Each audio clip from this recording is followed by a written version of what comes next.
Mari buka Alkitab kita, Amsal pasal 26 ayat 13 sampai 16. Pagi ini saya akan bicara tentang hikmat bagi si pemalas. Coba angkat tangan mantan yang pemalas, angkat tangan di sini. Oke, berarti semua sudah bertobat ya. Haleluya. Kalau sudah ketemu, mari kita baca bergantian dan sama-sama di ayatnya yang ke-16. Firman Tuhan berkata, saya mulai ayat 13. Berkatalah si pemalas, ada singa di jalan, ada singa di lorong. 14 saudara. Seperti pintu berputar pada insangnya, demikianlah si pemalas di tempat ini. Si pemalas mencelupkan tangannya ke dalam pinggan, tetapi ia terlalu lelah untuk mengembalikannya ke mulutnya. Sama-sama.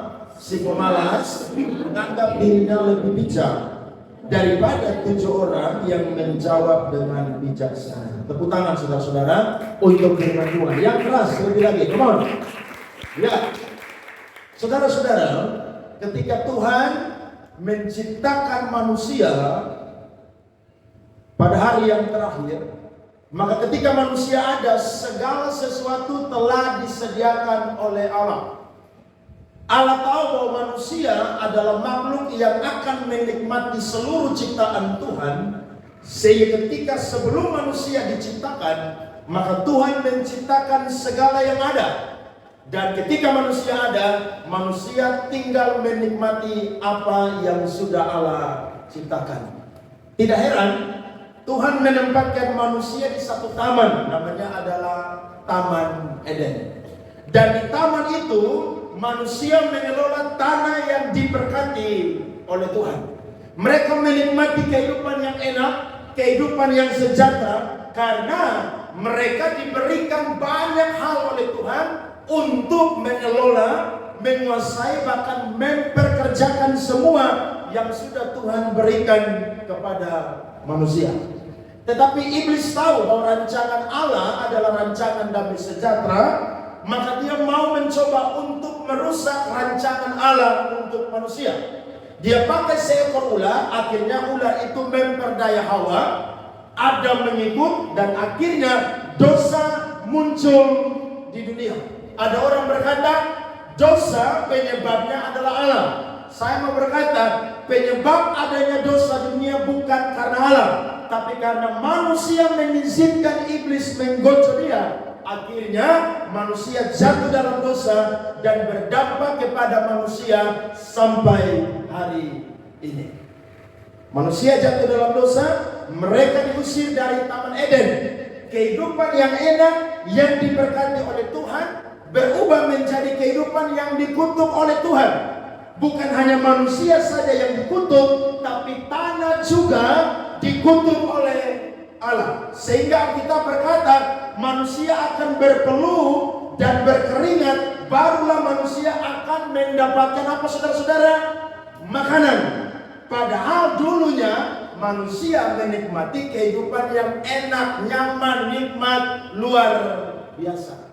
Jadi konsekuensi dari dosa itu tidak enak. Ada amin saudara-saudara? Konsekuensi dari dosa membuat saya dan saudara harus bercapek-capek. Tapi mau tidak mau, itu kita harus terima di dalam kehidupan kita. Nah, ketika manusia diusir dari Taman Eden, maka manusia dikasih satu mandat, yakni harus bekerja. Kalau kita baca Alkitab, mandat bekerja khususnya diberikan kepada laki-laki, yakni Adam dan keturunannya. Tapi hari ini bekerja tidak lagi dibatasi dengan kaum laki-laki, tapi perempuan pun juga bisa melakukan pekerjaan. Yang setuju bilang amin. Amin. Jadi tidak ada lagi yang malas-malas. Amin. Jadi orang Kristen harus rajin, sebab itu yang menjadi apa yang sudah Tuhan tetapkan bagi saya dan juga saudara. Saya tidak bisa bayangkan kalau saya dan saudara hidup di antara orang-orang yang malas. Saudara senang atau tidak hidup di tengah orang-orang yang malas? Kalau saya sendiri dulu adalah orang yang malas juga. Dulu malas belajar, malas sekolah, yang rajin cuma satu, makan aja. Nah kadang-kadang manusia begitu. kerja malas, belajar malas, tapi makan rajin. Bahkan bukan cuma 3 kali 1, tapi bisa 9 kali 1. Alias 1 hari makan 9 kali. Ayo yang pernah begitu angkat tangan. Ngaku dosa pagi-pagi hari ini. Saya pun juga dulu seperti demikian. Alkitab berkata, orang yang malas itu tidak disukai oleh sesamanya. Coba lihat Amsal pasal 10 ayatnya yang ke-26. Mari baca firman Tuhan bersama-sama. Amsal 10 ayat 26, 23. Seperti cuka bagi gigi dan asap bagi mata, demikian si pemalas bagi orang yang apa? Menyuruhnya. Saudara pernah makan cuka di sini? Orang rote, orang saku kan suka makan ikan lawar. Betul ya? Kalau saudara makan pakai cuka, tidak tambahkan gula, tidak tambahkan gula rote, gula sagu, kira-kira apa yang terjadi? Asam banget. Nah, orang yang malas pun juga ketika kita lihat dia dan kita suruh dia dan dia malas, itu sangat-sangat menjengkelkan. Bahkan seperti asap bagi mata. Saudara bakar daging babi, saudara dekat-dekat dengan daging itu, asap naik kena mata. Kira-kira apa yang terjadi?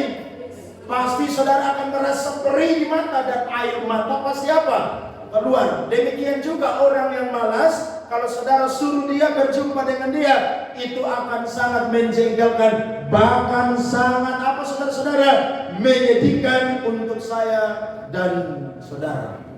Pendeta juga kalau ketemu pelayan yang malas, itu menjengkelkan. Ada amin? Semua di sini rajin? Rajin doa? Rajin baca firman? Rajin cash? Rajin doa puasa? Puji Tuhan. Saya yakin kalau saudara malas, itu menjengkelkan bagi saya. Dan ingat, orang yang malas tidak akan menuai kebaikan dalam kehidupannya. Amsal 26 ayatnya yang ke-6 berkata, siapa mengirim pesan dengan perantaraan orang bebal atau orang yang malas dalam kategori ini, mematahkan kakinya sendiri dan meminum kecelakaan. Jadi orang yang malas, saudara-saudara, itu disebut juga adalah orang yang bebal. Karena tidak bisa diomongin lagi. Saya mau berkata kepada kita, orang yang malas itu bukan karena 1-2 hari dia menjadi malas. Tidak. Orang yang malas itu sudah dibangun bertahun-tahun. Ketika dia masih kecil, dia tidur sampai siang. Kalau anak kita tidur sampai siang, kalau masih 1 tahun, 2 tahun, 4 tahun, 5 tahun, tidak apa-apa. Kenapa? Karena masih kecil. Justru anak kecil itu harus tidur lebih banyak. Tapi kalau dia sudah mulai masuk sekolah SD, SMP, SMA, apakah kita suka dengan dia tidur siang? Tidak. Kita harus paksa dia untuk bangun supaya pergi ke sekolah. Hari Minggu harus bangun untuk pergi ke gereja, untuk pergi ke sekolah minggu, untuk pergi ke ibadah pemuda. Nah, saya mau berkata kepada kita, sesuatu yang namanya kemalasan itu dibenci oleh Allah, karena itu adalah dosa. Paulus pernah bilang di jemaat Tesalonika, dia berkata bahwa kalau ada yang tidak bekerja, jangan dikasih makan. Ada amin? Kalau dia tidak kerja, jangan kasih makan. Suruh dia kerja supaya dia bisa mendapatkan makanan. Kategorinya sudah menjadi orang yang dewasa. Teks firman yang kita baca kurang lebih ada 4 karakter dari si pemalas. Alkitab berkata ayat yang ke-13 pertama, berkatalah si pemalas, ada singa di jalan, ada singa di lorong. Pertanyaannya, singa tempatnya di hutan atau di jalan raya? Hutan. Bukan di jalan raya, bukan di lorong-lorong. Tapi dasar orang malas, ketika dia berjumpa dengan yang namanya tantangan dalam bekerja, dia pakai alasan. dia berkata, ada singa di jalan, ada singa di lorong. Singa di sini menggambarkan tantangan dalam bekerja. Orang yang malas tidak akan pernah mau menghadapi tantangan dalam bekerja. Sebab apa? Alasannya sangat banyak. Saudara tidak bekerja mau makan apa? Anak-anak muda kalau tidak bekerja mau kawin pakai apa? Nikah pakai uang. Jadi kalau saudara cuma berdoa saja, saudara jadi orang Kristen yang tidak seimbang. Sebab orang Kristen yang seimbang adalah orang labora. Berdoa dengan tekun, bekerja dengan apa? Sungguh-sungguh. Ada amin? Jadi kalau ketemu laki-laki yang pemalas, bilang dia bertobat. Singa tempatnya bukan di jalan raya, bukan di lorong-lorong, tapi singa tempatnya ada di hutan belantara. Amin. Pria-pria kalau ketemu perempuan yang malas, bilang apa? Bertobat. Sebab kemalasan ini adalah dosa. Namanya dosa tidak pandang gender, tidak. Dia akan sapu rata semua. Sehingga semua pun juga akan terjebak dengan yang namanya dosa kemalasan. Itu yang pertama. Yang kedua adalah ayatnya yang ke-14. Firman Tuhan berkata, seperti pintu berputar pada engselnya, demikianlah si pemalas di tempat tidurnya. Yang kedua, karakter dari si pemalas adalah orang yang lebih menyukai tidur. Siapa di sini yang satu hari tidur 12 jam? Angkat tangan. Sebentar saudara maju, saya altar call saudara berdoa. Satu hari tidur minimal 8 jam. Tapi kalau saudara sibuk bekerja, kadang-kadang tidur tidak sampai 8 jam. 6 jam, 5 jam itu cukup. Saudara sudah nonton Pak Hotman Paris Utapia. Dia itu tidur jam 10 malam, jam 11, jam 3 dia udah bangun. Tidak heran dia jadi salah satu orang yang kaya. Kenapa? Karena memang saya dan saudara adalah orang-orang yang diberikan mandat untuk bekerja. Tidur itu baik untuk kesehatan. Tapi kalau tidur berlebihan, tidak baik untuk dompet dan juga rekening, tabungan, dan lain sebagainya. Betul? Kalau saudara tidur sehat, tapi dompet tidak sehat. Loh iya dong. Iya kan? Saudara tidur yang lebih sehat. Tapi kalau saudara tidak kerja, dompet yang sakit. Saudara bangun, mau makan, lihat dompet, cuma 2.000. Kalau itu mungkin kerja malam, lembur, tidak apa-apa. Karena lembur, besok saudara mungkin libur. Ya bangun siang tidak masalah, karena memang capek dan besoknya libur. Tapi kalau besok harus bekerja, saudara harus paksa diri untuk apa? Bangun. Karena memang kadang-kadang roh penurut, tapi daging apa? Malas. Alkitab berkata Amsal 26 ayat 14. Seperti pintu berputar pada engselnya, demikianlah si pemalas di tempat apa? Tidurnya. Dia udah bangun nih, alarm udah bunyi, tapi masih main-main dikit di tempat tidur, masih perlu bantal, ya kan? Kaget tidur lagi. Nah, orang seperti begini masuk dalam kategori si pemalas. Bahkan Amsal 20 ayat 4 berkata, pada musim dingin si pemalas tidak membajak. Jikalau ia mencari pada musim menuai, maka tidak ada apa-apa. Lagi musim menabur, dia tidur. Waktu musim menuai, dia bangun. Tapi siapa yang menanam, dia pun juga yang menuai. Itu sebabnya saya dan saudara istirahat yang cukup. tapi jangan pernah lebih mencintai akan tidur. Sebab ketika kita tidur berlebihan dan itu terus menerus, kita masuk dalam kategori orang yang malas. Yang ketiga, ayatnya yang ke-15. Si pemalas mencelupkan tangannya ke dalam pinggan, tetapi ia terlalu lelah untuk mengembalikannya ke mulutnya. Yang ketiga, karakter dari pemalas adalah orang yang suka merepotkan orang lain. Coba lihat versi bahasa Indonesia masa kini. Mari baca sama-sama. 1, 2, 3. Ada orang yang malas bukan kepala, menyuap makanan ke mulutnya pun ia enggan. Siapa di sini yang sudah 17 tahun yang makan harus disuapin? Angkat tangan. Lihat tuh, udah tua bangka orang bilang, tapi makan masih disuap.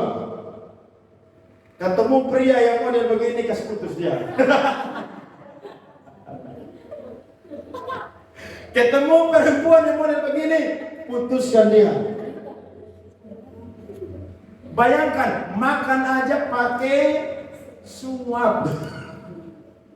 Kalau lu masih kecil ya harus disuapin. Tapi udah besar, udah gede, udah kuliah, masih aja makan disuapin. Dasar pemalas yang memang apa? Pemalas. Karakter yang keempat adalah ayat 16. Si pemalas menganggap dirinya lebih bijak daripada 7 orang yang menjawab dengan bijaksana. Orang yang malas akan lebih pintar daripada orang yang nasihat dia. Serius. Saudara suruh dia, ayo kuliah harus rajin belajar, baca buku. Dia bilang, sudah, apa yang dosen ngomong saya udah tahu tuh. Bayangkan, dosen ngomong dia udah apa? Tahu. Ada yang berkata begini, orang tua kita itu kan sekolah tidak tinggi, cuman sampai SD, SMP itu mungkin hitung jari. Ayo, kamu kuliah S1, ya paling tinggi mungkin kalau kamu mentok-mentok S2 lah. Tapi dia rasa diri lebih pintar, dia berkata bahwa saya tidak kuliah pun juga saya lebih pintar.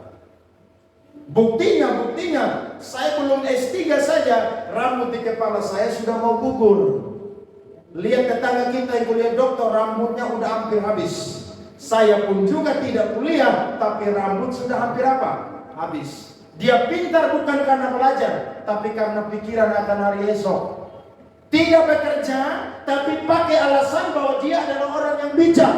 Padahal saya mau berkata, orang yang malas adalah orang yang tidak mau menerima nasihat yang bijaksana. Saudara, saya harus berubah. Ketika ada yang nasihat kita, maka kita harus jadi orang yang sungguh-sungguh bisa belajar supaya kehidupan kita akan menjadi orang-orang yang lebih bijaksana. Berubah. Karena kemalasan membuat saya dan saudara akan jadi orang-orang yang tidak bisa melihat perubahan di dalam kehidupan saya dan juga saudara. Amin. Saya catat, ada hikmat yang Alkitab katakan tentang akibat dari kemalasan dan akibat dari kerajinan. Yang pertama adalah kemalasan akan mengakibatkan kita jalan di tempat, tetapi kerajinan membuat kita mendapat kekuasaan. Jadi orang yang malas adalah orang yang akan berjalan di tempat. Dia tidak akan pernah mendapatkan kekuasaan, sebab manusia yang lihat dia, manusia tidak menemukan ada hal-hal yang maju dalam dirinya, sehingga dia tidak akan bisa dapat kepercayaan. Orang yang dapat kepercayaan adalah orang yang dilihat selain dia mampu, dia adalah orang yang rajin, sehingga dia bisa mendapatkan kepercayaan. Saudara kerja di kantor, saudara tidak akan dapat jabatan kalau saudara itu jadi orang yang malas. Disuruh bekerja, saudara menunda-nunda. Disuruh bekerja, saudara banyak alasan. bos tidak akan promosikan orang yang malas untuk mendapatkan jabatan kekuasaan di kantornya. Karena orang model begini, Alkitab berkata orang yang malas menjadi saudara dari si perusak.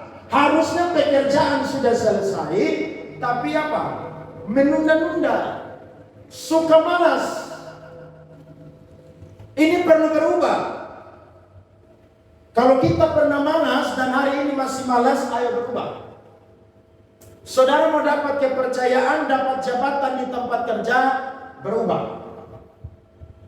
Saudara mau doa tikam lutut bertekun setiap hari pun juga, tapi saudara malas bekerja, Tuhan tidak akan menggerakkan hati pemimpinmu untuk memberikan kepercayaan atau kekuasaan kepadamu. Sebab pemimpin lihat kamu ini rajin berdoa, tapi bekerja malasnya luar biasa. Ada amin? Mau seimbang dalam kehidupan? Harus seimbang. Ingat, hidup di dunia tiap hari tambah keras. Hidup di dunia kebutuhan semakin banyak.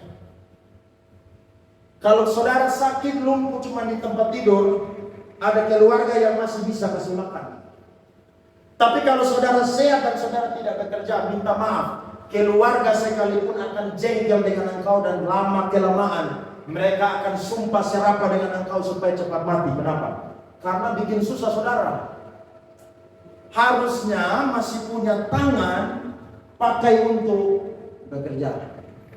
Kerja apapun, selama itu halal, mempermuliakan nama Tuhan, mencukupi kebutuhan kita sekalipun mungkin terbatas, ayo semangat untuk bekerja. Amin. Jangan malas-malas. Saya kemarin ke Jakarta, saya mau ke daerah Kalideres, mau pelayanan di Tangerang. Saya coba tunggu angkutan umum. Saya tunggu 5-10 menit, 15 menit kok tidak ada angkutan umum. Ternyata di Jakarta Kopaja, Metro Mini semua sudah dihilangkan. Tidak ada lagi. Akhirnya orang-orang beralih menjadi seorang Grab, Gojek, dan juga pelayanan-pelayanan antar jemput yang lain. Dan ketika saya naik, saya coba bincang-bincang. Satu hari bang dapat berapa? Dia bilang, Pak, kalau rame satu hari kita bisa dapat 400-500. Saudara lihat tuh. Dulu mereka kerja mungkin satu hari cuma 100.000. Tapi ketika mereka beralih ke profesi yang baru dan mereka itu semangat, ternyata mereka melihat ada kebaikan. Awal-awalnya mereka demo, tapi sekarang mereka enjoy. Kenapa? Karena 1 bulan mereka bisa dapat penghasilan bisa 5-8 juta sampai 10 juta. Lihat 1 Raja-Raja 11 ayat 28. Firman Tuhan berkata, Yerobeam adalah seorang tangkas. Tangkas di situ adalah seorang yang rajin. Ketika Salomo melihat, perhatikan, Salomo raja dan dia lihat Yerobeam seorang yang rajin, bahwa orang muda itu seorang yang apa, saudara-saudara? Rajin apa? Berdoa, bekerja. Maka ditempatkannya dia mengawasi sebuah pekerja wajib dari keturunan Yusuf. Orang yang rajin dapat kepercayaan. Tapi kalau malas, minta maaf, tidak ada yang akan dapat mempercayai saya dan saudara. Pelayanan juga seperti demikian. Kalau pendeta lihat ada orang yang malas, minta maaf, pendeta tidak akan berikan dia jabatan ataupun juga kepercayaan. Sebab kalau dia dapat jabatan atau kepercayaan atau kekuasaan, pelayanan yang dia pimpin tidak akan pernah maju. Yang ada orang yang dia pimpin akan ikut malas-malasan dengan dia. Karena apa?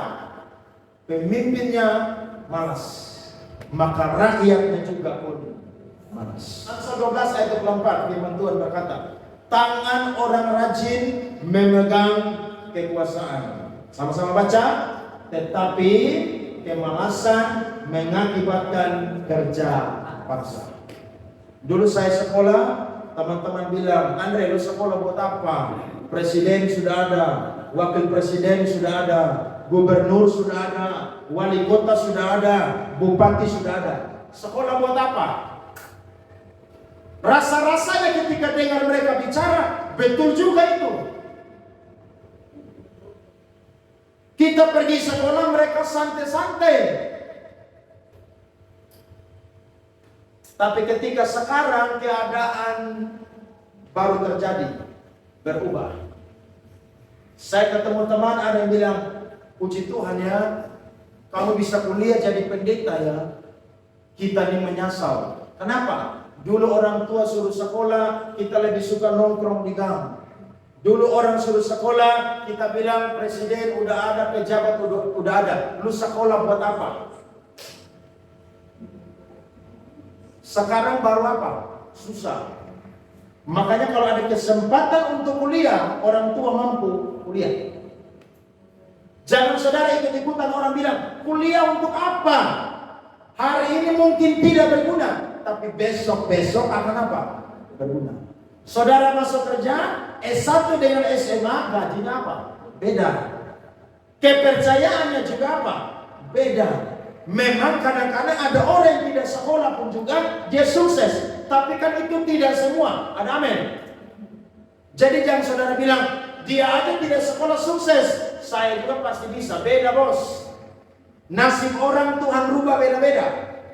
Ada mungkin dia, karena Tuhan tahu dia diberkati, dia jadi orang yang bisa diberkati buat orang lain, sehingga Tuhan memberkati dia. Kalau kamu, Tuhan lihat kamu ini perusak nih. Kalau jadi orang sukses, aduh, kamu akan bikin kacau. Makanya Tuhan tidak jadikan dia apa? Orang yang sukses. Kalau mau dapat kekuasaan, harus rajin bekerja. Kalau saudara tidak rajin bekerja, saudara dan saya akan diam di tempat. Atau orang biasa bilang hidup saudara dan saya stagnan, tidak maju. Kerja tahun demi tahun sampai saudara pensiun, jabatan itu saja. Tapi kalau saudara rajin, saudara kerja baru tidak lama seperti orang lain, tapi Tuhan bisa promosi saya dan saudara. Kenapa? Karena ada orang yang lihat bahwa saudara selain rajin berdoa dan beribadah setia dengan Tuhan, saudara pun juga rajin bekerja, menjadi berkat di mana saya dan saudara. Tepuk tangan untuk Tuhan. Ada amin saudara-saudara? Ingat Yusuf? Alkitab berkata, Tuhan menyertai kemanapun Yusuf pergi. Dan semua yang dikerjakan oleh Yusuf selalu dibuat Tuhan berhasil. Mengapa Tuhan bisa buat Yusuf berhasil? Dia kerja di Mesir, dia berhasil. Dia masuk di penjara Mesir, dia berhasil. Dia jadi orang nomor 2 di Mesir, dia berhasil. Mengapa Yusuf bisa berhasil dan Tuhan menyertai dia? Jawabannya adalah karena Yusuf rajin bekerja. Ada amin? Makanya jadi orang nomor 2. Tuhan tidak sembarang promosi orang kalau dia tidak rajin. Yusuf dilemparkan dalam perigi, dijual kepada Khalifah Ismail orang Midian. Sampai di Mesir dia dibeli jadi budak. Budak tidak akan tinggal serumah dengan majikannya. Tapi kalau sampai dia tinggal serumah dengan majikannya, maka dia adalah orang yang didapati bertanggung jawab atas pekerjaannya. Sehingga dia diambil tinggal serumah dengan majikannya.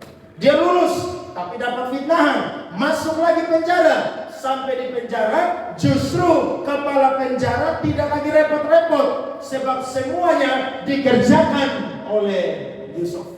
Yusuf dapat promosi, dia menjadi orang nomor 2 di Mesir lagi. Ketika kelimpahan terjadi, Yusuf saudara bekerja dengan rajin. Dia berkelilingi seluruh Mesir, dia timbun gandum begitu banyak saudara-saudara. Akhirnya terjadi kelaparan. Negara yang lain, negeri yang lain menderita kelaparan. Tapi di Mesir terjadi yang namanya apa? Kelimpahan. Kenapa bisa demikian? Karena ada satu orang namanya Yusuf. Dia terbiasa rajin bekerja. Amin. Mau rajin bekerja? Saudara rajin bekerja. Apalagi saudara yang kerja di kantor, perusahaan, di PT, swasta, semangat.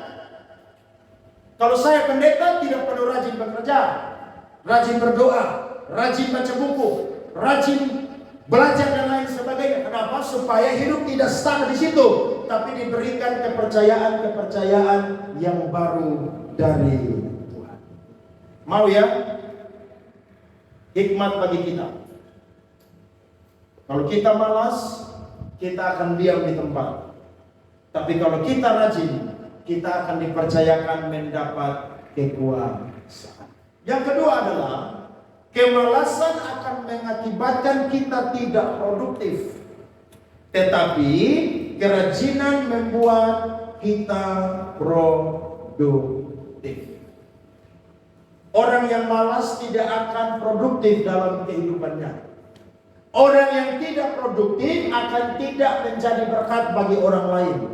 Orang yang tidak produktif tidak akan menjadi berkat bagi orang lain dan hidupnya hanya fokus kepada dirinya sendiri. Sebab apa? Ya tidak produktif. Kalau seorang bayi dikasih makan tiap hari, minum susu, dia mulai besar dikasih makan bubur. Tapi ketika dia usia 1 tahun, 2 tahun, 3 tahun, dan seterusnya, kok dia tidak tahu besar-besar? Berarti ada yang salah dengan bayi tersebut. Karena dikasih makan tapi dia tidak produktif. Saya waktu di Jakarta les piano. Guru saya namanya Pak Reza. Dia jago sekali. Saya waktu latihan, dia bilang, udah bisa? Nah dia masih muda, tapi dia les piano dari TK sampai kuliah musik. Saudara bisa bayangkan tuh, jagonya minta ampun. Saya bilang, aduh udah capek. Dia tanya, kamu udah ulang berapa kali? Ya kurang lebih puluhan kali. Oh belum itu. Kamu harus ulang sampai 1000 kali. Satu lagu main sampai 1000 kali. Saudara kenal, ingat satu komposer besar namanya Beethoven. Itu komposer yang paling melegenda sampai hari. Waktu Beethoven tulis, saudara, dia cipta satu karya yang melegenda sampai hari ini. Lagunya biasa dinyanyikan pada waktu Natal. Kami puji dengan riang di Kau Allah yang kekal. Waktu Beethoven cipta lagu itu, dia sudah tulis secara total. Tapi kenapa dia bisa bikin melodi harmoni yang begitu indah? Karena setiap hari dia bergaul dengan piano. Dia duduk berjam-jam dengan piano. Bahkan dia bikin satu karya yang terkenal, hampir-hampir dia sebelum tulis total. Karya namanya Pour Elise. Itu dia cipta, saudara. Dan lagu itu ketika didengar oleh semua orang, dari kecil sampai besar, pasti mereka akan nengok. Kenapa? Karena itu lagu sangat terkenal. Kenapa bisa jadi karya yang indah? Karena ada satu orang yang selalu berusaha untuk produktif.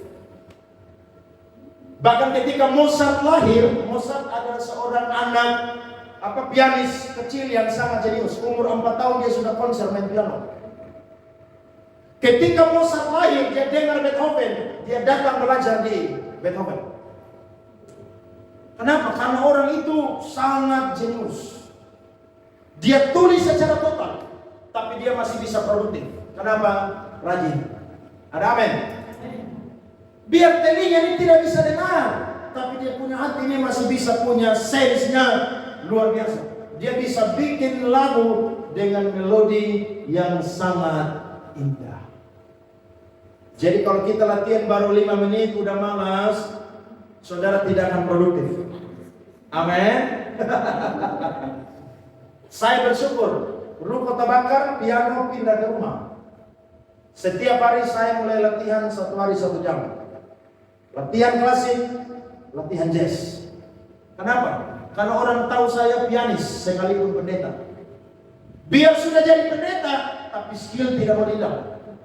Jadi kalau ada yang macam-macam, saya akan gertak dia dengan skill supaya dia tobat.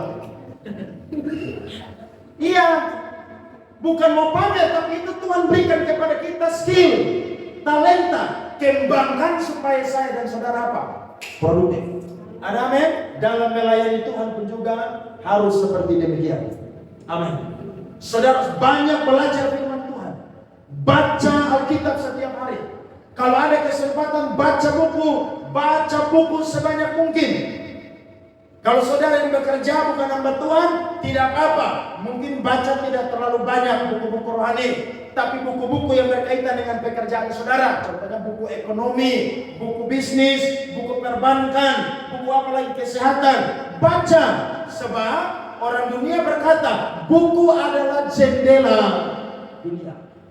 Saudara mau tahu, mau lihat dunia ini, bacalah buku sebanyak mungkin. Ada seorang teolog namanya John Weber. Dia mati, dia punya buku jumlahnya 25.000 buku. Dan itu buku semua dia sudah baca habis. Saudara bisa bayangkan? Saya satu hari baca buku 20 halaman. Awal-awalnya berat. Tapi sekarang saudara baca terus justru kurang. Satu hari bisa baca 30 sampai 40 halaman. Ketika saya baca saudara, pengetahuan semakin bertambah. Nafsir Alkitab semakin baik. Teologi semakin mampu untuk apa? Berbicara. Kenapa? Karena rajin membaca. Ayo berubah supaya saya dan saudara produktif. Amin. Yang ketiga adalah kemalasan akan mengakibatkan kita miskin, tetapi kerajinan membuat kita kaya. Ini bukan teologi kemakmuran, bukan. Tapi Alkitab memang berbicara dengan jujur. Orang yang takut akan Tuhan ditambah dengan rajin bekerja, dia akan jadi orang yang diberkati oleh Tuhan. Salah satunya, dia tidak hidup terus dalam kemiskinan, tapi dia pun juga bisa menjadi orang yang kaya. Saudara mau jadi orang kaya di sini, angkat tangan. Jadi sesuai dengan iman saya dan saudara. Baru-baru ada perkawinan ke-32 yang diadakan di Kupang. Ada satu orang yang tinggal di Amerika.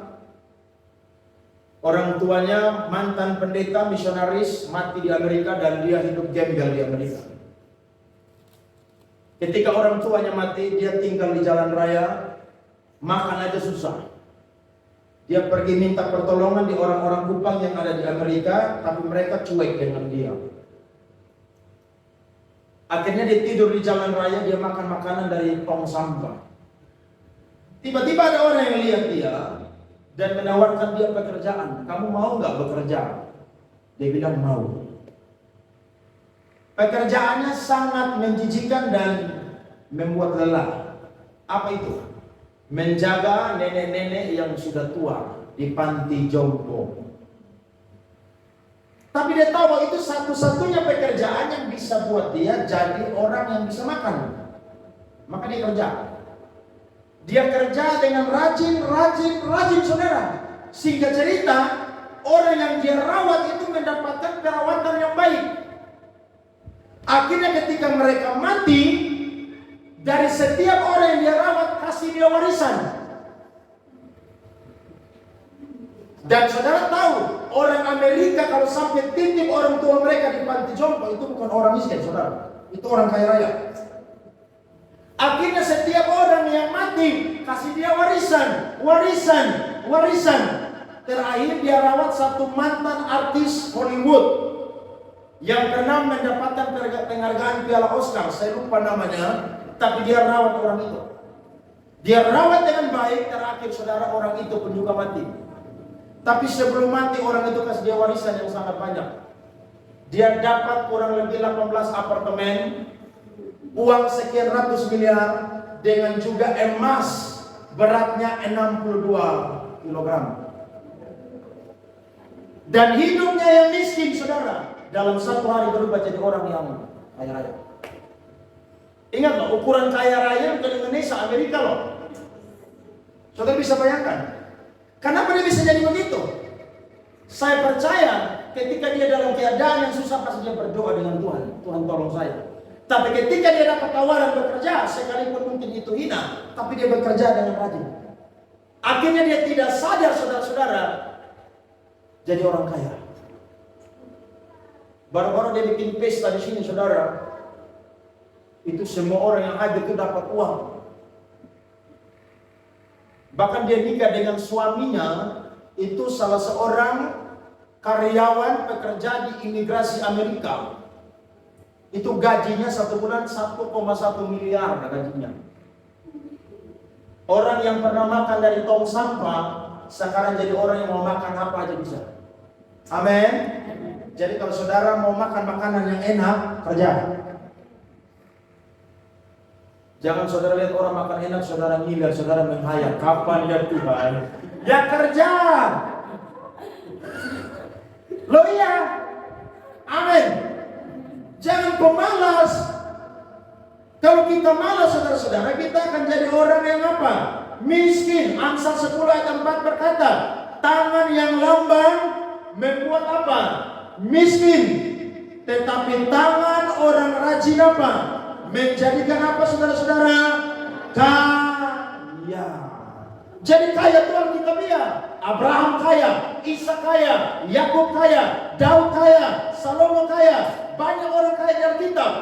Ketika kita jadi orang kaya, kita bisa jadi berkat buat Tuhan dan pekerjaan Tuhan dan banyak orang. Ada amin. Saya ke Jakarta kemarin ketemu banyak orang kaya. Mereka tanya, Pak Andre mau makan apa? Saya bilang saya tidak mau makan yang ada di Kupang. Makan yang tidak ada di Kupang. Ya sudah, pergi makan makanan Korea pakai ginseng itu.